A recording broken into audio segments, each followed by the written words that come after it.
It's a moonless night, and the air hangs heavy with an unnatural stillness. The abandoned station lies eerily quiet, shrouded in mist. A single flickering streetlight barely illuminates the empty platform, casting long dancing shadows across the cracked pavement. A distant haunting whistle echoes through the air, signaling the arrival of something sinister. You can feel it in the bones. The train that's coming is not one meant for the living.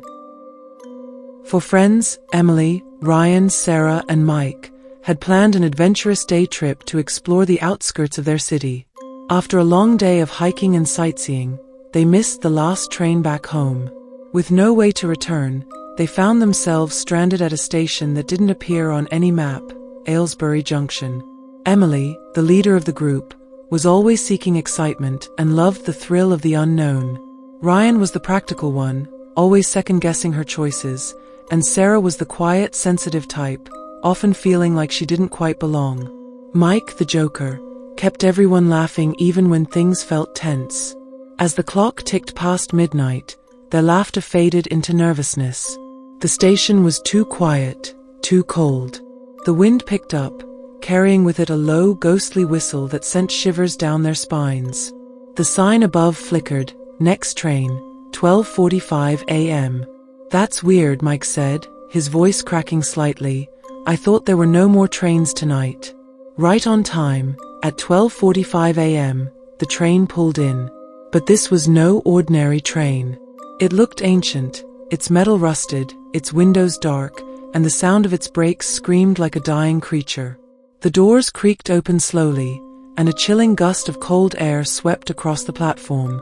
The group hesitated but decided it was better to get on than to be stranded in this ghostly place all night. Inside, the train was dimly lit, with flickering lights casting eerie shadows across the worn-out seats. The air felt thick and oppressive, like they had just entered a tomb. A single passenger sat near the front, a frail old man with hollow eyes and a distant stare. Emily led the group to seats in the middle of the carriage, her curiosity piqued. Ryan leaned in and whispered, "I don't like this. Something's not right." The old man suddenly turned his head toward them, his voice a low rasp. "You shouldn't have boarded this train. It's too late now." The train began to move, and the atmosphere grew colder with each passing second. The windows, which should have shown the city's skyline, now revealed only a swirling, endless darkness. As they progressed through the carriages, the air became thicker, almost suffocating. Strange sounds echoed from the back of the train, whispers, shuffling footsteps, faint cries for help. Sarah was the first to notice something was terribly wrong. The old man had vanished. His seat was empty, but a trail of black soot led toward the back of the train. As they followed the trail, it became clear they were no longer alone. Shadows moved in the corners of their vision, and the whispers grew louder, more insistent. Suddenly, a loud bang echoed through the carriage. Ryan felt something cold wrap around his ankle and yank him to the ground. He screamed in terror, thrashing against whatever had grabbed him, but it was too strong. His body was dragged into the shadows, his screams cut off by the sound of something wet and tearing. Blood splattered the walls. "Rein!" Emily screamed, running toward the spot where he had vanished. But there was nothing left, only his blood pooling beneath the seats. Panic set in as they realized the train had become a living nightmare. Mike, no longer laughing, tried to pry open the doors, but they wouldn't budge. The train moved faster, and the whispers now became a chorus of tormented souls. Sarah, shaking uncontrollably, began to mutter prayers under her breath, but it was no use. They were trapped. The next to fall was Sarah. As she turned to Emily, a shadowy figure appeared behind her, its eyes glowing red. In one swift motion, it wrapped its claws around her neck and twisted violently. Her head snapped to the side with a sickening crack, and she crumpled to the floor like a puppet whose strings had been cut. Emily and Mike ran to the front of the train, desperately trying to find the conductor. But when they opened the door, they were met with a horrific sight. The conductor was a skeleton in a rotting uniform, its bony fingers gripping the wheel, its empty eye sockets staring ahead. Around it, The decayed bodies of passengers from centuries past filled the train, all staring blankly ahead, eternally damned. Mike let out a scream, but before he could run, the skeleton conductor turned its head toward them, its voice like nails on a chalkboard. "You've reached your final destination." The train screeched to a halt, and Emily watched in horror as the walls began to close in, the shadows consuming Mike, ripping him apart limb by limb. His blood stained the train as his screams echoed one last time. Emily, now the last survivor, turned toward the door, but it was too late. The shadowy figure stood before her, its mouth a gaping void of darkness. It reached out with long skeletal fingers and touched her chest. Her heart stopped instantly, and she crumpled to the floor. The train's final stop was death, and now Emily, along with her friends, were passengers on the cursed train, forever lost in the darkness, waiting for the next foolish souls to board. The clock strikes midnight, and a forgotten platform emerges from the mist. Hidden from the world during the day, it only becomes visible to those who have lost all hope. The platform isn't for those seeking to travel, it's for those marked by death. Lisa was a nurse working the night shift. After a grueling 16-hour day, she was eager to catch the last train home. Her usual station was under maintenance, and she noticed a platform she'd never seen before on her way. Despite her exhaustion, Lisa was a skeptic and didn't believe in the urban legends her co-workers often shared about this mysterious platform. Tired, she shrugged off her doubts and made her way there. The platform was unsettling, to say the least. The station was dimly lit, with an old rusted clock ticking loudly in the background. The sign above flickered faintly, showing the next train's arrival in a few minutes. There were no other passengers, no staff, not even a distant sound of civilization. It was as though this place existed in another realm, completely separate from the rest of the city. At exactly 12:15 a.m., the train pulled into the station. It wasn't like any train Lisa had seen before. Its exterior was battered and worn, its windows covered in grime. The doors opened with a creaking sound, revealing an interior that looked even older, as though it had been untouched for decades. Hesitant but eager to get home, Lisa stepped inside. The train was dimly lit, the only sound the hum of the old engine. She took a seat near the door, hoping the ride would be quick. But as the train began to move, she noticed something disturbing: the windows. They didn't show the familiar cityscape. Instead, they revealed a vast, desolate wasteland, filled with fog and shadows. Her phone had no signal, and as she looked around, she realized she wasn't alone. A handful of passengers sat scattered throughout the train, but something was wrong with them. Their clothes were old from a different time, and their faces were lifeless, their eyes black holes that seemed to absorb the light around them. The train moved deeper into the unknown, and the air inside grew colder. Lisa began to feel the weight of something unseen pressing down on her. The passengers, though silent, began to shift. Their heads turned ever so slightly toward her, their empty eyes now fixed on her. Suddenly, the train jerked violently, and the lights flickered. In the brief moments of darkness, Lisa saw something horrifying. A figure, tall and thin, with long skeletal arms, crawled along the ceiling of the train, its eyes glowing with a sickly yellow light. It moved faster than anything human, and with each flicker of the lights, it grew closer. Panic set in. Lisa tried to move to another carriage, but the doors wouldn't open. The passengers began to murmur, their whispers filling the air. "You shouldn't be here. You're not meant to leave." The figure from the ceiling dropped to the floor with a deafening thud, standing in the aisle, blocking her path. It slowly began to stretch its long bony fingers toward her, its mouth opening in an unnatural silent scream. Lisa backed away, her heart racing, but there was nowhere to go.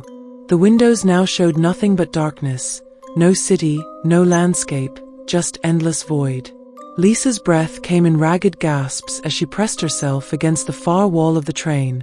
The skeletal figure loomed over her, its eyes glowing a dull yellow, and its jagged teeth glinting in the dim light. The air around her felt thick, choking, and cold as if death itself had wrapped its icy fingers around her throat.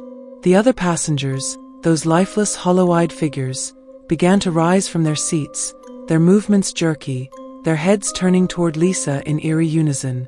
They were no longer just passengers, they were a part of whatever haunted this cursed train. And now, they wanted her. With every second, the figure's bony hand crept closer, and a deep, guttural growl rumbled from its throat. Lisa screamed as it reached her chest and wrapped its icy fingers around her heart. The pain was instantaneous, like her very soul was being ripped from her body. She gasped for breath, feeling her heartbeat slow under the creature's grip, and her vision started to fade. As the last ounce of life drained from her, the figure pulled its hand back, holding her still beating heart, blood dripping from its skeletal fingers. Her lifeless body slumped to the floor, eyes wide open, staring into nothingness. The passengers sat down again, as if nothing had happened. The train continued to move forward, disappearing into the endless void, leaving no trace of Lisa behind. She had become one of them, trapped forever on this phantom platform, waiting for the next unfortunate soul to board. On certain nights, when the world feels just a little too quiet, there's a train that runs off schedule. No one knows where it comes from, and no one knows where it goes. The only thing certain about it is the warning: once you board, you never come back. Raj was a businessman, always working late, always rushing to catch the last train home. That night was no different. After finishing a long meeting, he arrived at the station just in time to see the train pulling in. There was nothing unusual about it at first glance, and he boarded without hesitation.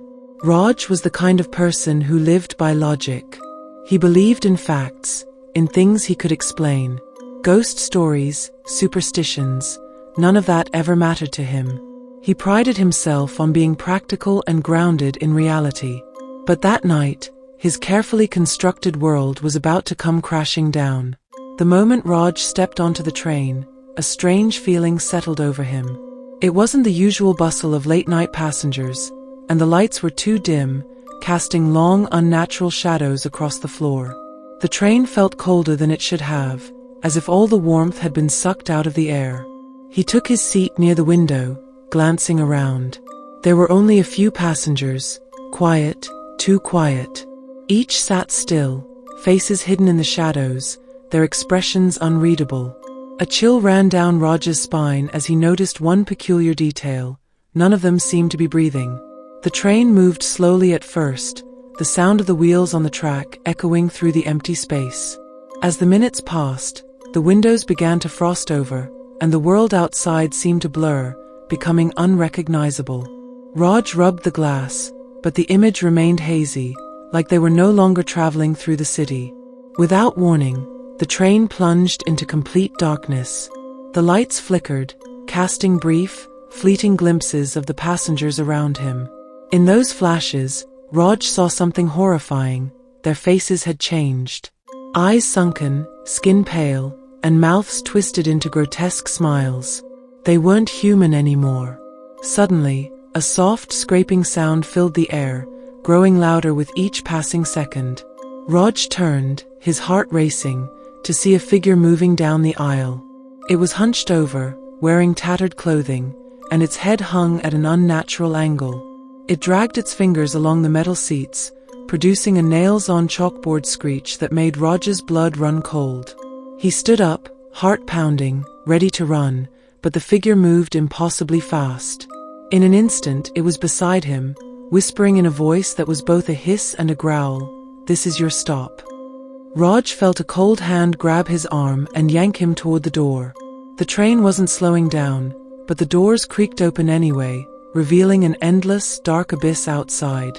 His mind screamed to resist, but his body felt frozen, helpless under the grip of the figure. He glanced back at the passengers. They were all standing now, watching him, their twisted faces void of emotion. In a sudden, horrifying movement, the figure hurled Raj out of the train. He screamed, flailing through the air as the train sped off into the distance, the passengers' hollow eyes staring back at him. But instead of falling, he found himself suspended in mid-air, hovering over a dark, bottomless pit. The figure reappeared before him, its face now fully visible, decomposed, its eyes nothing but black sockets, its mouth filled with jagged, rotten teeth. It smiled a wicked grin as it reached out and touched Roger's forehead. An intense pain shot through his body, like his soul was being ripped apart. Rog screamed in agony as his flesh began to disintegrate, piece by piece, until only his bones remained. The figure laughed a guttural, monstrous laugh as Roger's remains fell into the abyss, lost forever in the void between life and death. And then the train disappeared, as it always did, taking its passengers to a place no one could ever return from. In the quiet town of Darley, the train station has a dark secret. Long ago, a tragic accident claimed the lives of dozens, including the conductor. It's said that on certain nights, when the mist rolls in, the conductor returns, searching for new passengers to take with him into the afterlife. Amrita had always heard stories about the cursed train of Darley. Growing up, the legend had been whispered among locals, a tale used to scare children. But as she grew older, she dismissed it as nothing more than folklore. After all, no one had ever seen the cursed train, or at least, no one had ever returned to tell the story. One foggy night, after visiting a friend's house, Amrita found herself at Darley Station, waiting for the last train home. The platform was empty, save for the thick mist that clung to the air, muffling all sounds. She checked her phone, no signal, and no sign of the train's arrival time. Impatient, she paced the platform. Then, without warning, the train pulled in. It wasn't the usual one she took. This train was old, the kind you'd see in black and white photographs, and yet, it gleamed as if brand new. The doors slid open silently, and the soft sound of an old melancholic tune played in the background. Amrita hesitated but stepped inside. The train was eerily empty, save for a single man sitting at the back, dressed in a dark conductor's uniform, his hat pulled low over his face. She took a seat, the hair on her arms standing on end as the train started moving without any announcement or sound. The lights inside the train flickered, casting strange shadows across the floor. Amrita felt a growing sense of unease as the train passed through strange, unfamiliar stations, ones she knew weren't on the route. The fog outside thickened, and she could no longer see anything beyond the windows. Suddenly, the conductor stood up. His movements were slow, deliberate. He began to walk toward her, each step echoing through the empty train. Amrita's heart raced as he approached, his face still hidden beneath the brim of his hat. As he reached her, he slowly lifted his head, revealing hollow, sunken eyes and a face twisted with rage and sorrow. "You shouldn't be here," he whispered, his voice a raspy hiss. "This train is only for the dead." Amrita jumped from her seat, bolting toward the door at the end of the carriage, but it wouldn't open. She looked back to see the conductor standing unnaturally still, his eyes glowing a dull red. The lights flickered again, and in the brief moments of darkness, the other passengers appeared, ghostly figures with decayed faces, silently screaming in agony. They reached for her, their cold, lifeless fingers brushing against her skin. The air grew heavier, thick with the stench of death. Every breath Amrita took felt like it was being stolen from her lungs. The conductor's voice echoed in her mind, "No one escapes. You are one of us now." Desperate, Amrita ran toward the front of the train, only to find herself standing at the edge of a platform, one that wasn't there before. The train wasn't moving anymore, but when she looked back, the conductor stood right behind her, his mouth twisted into a grotesque smile. With a sudden, violent shove, he pushed her onto the tracks. Amrita screamed as she fell, but instead of hitting the ground, she plummeted into darkness. Amrita's scream echoed in the endless void as she fell, the world around her distorting into twisted shapes and shadows. The sound of the train's engine faded into the distance, leaving her in complete silence. But the silence was worse. It was thick, oppressive, and filled with the sense of something lurking, waiting for her. She landed hard, but not on the ground. Instead, she found herself standing on an ancient, crumbling platform. The stones beneath her feet were cracked, and the air smelled of decay and mold. The dim light from flickering lanterns barely illuminated the scene, casting long, eerie shadows across the floor. She wasn't alone. All around her were the passengers from the train, pale, ghostly figures, their faces frozen in expressions of terror. Some were missing eyes, others had gaping holes where their mouths should have been. Their bodies swayed unnaturally as if they were being pulled by invisible strings, trapped in a horrific dance of the dead. And at the center of them all stood the conductor. His appearance had changed. No longer a man in uniform, he had become something monstrous. His face was a contorted mess of flesh, his eyes glowing with malevolent energy. His body, now twisted and elongated, seemed to shift and shimmer in the dim light. "You've made it to the final stop," he hissed, his voice echoing off the walls of the platform. "This is where all the lost souls come. This is where you'll stay, forever." Amrita backed away, her heart pounding, but there was nowhere to go. The passengers closed in on her, their decayed hands reaching out, their fingers brushing against her skin, sending a wave of icy terror through her. She screamed, but her voice was swallowed by the darkness.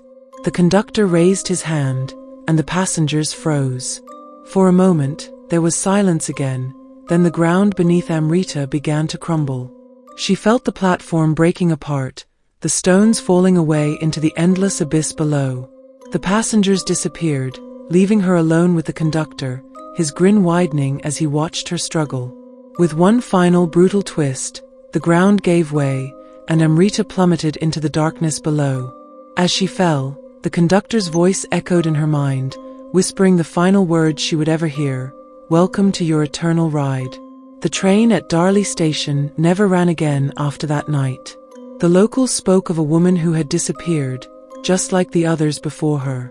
And though no one saw the train again, sometimes on misty nights, people claimed they could hear the faint sound of a train whistle in the distance, a warning to stay far, far away from the cursed tracks.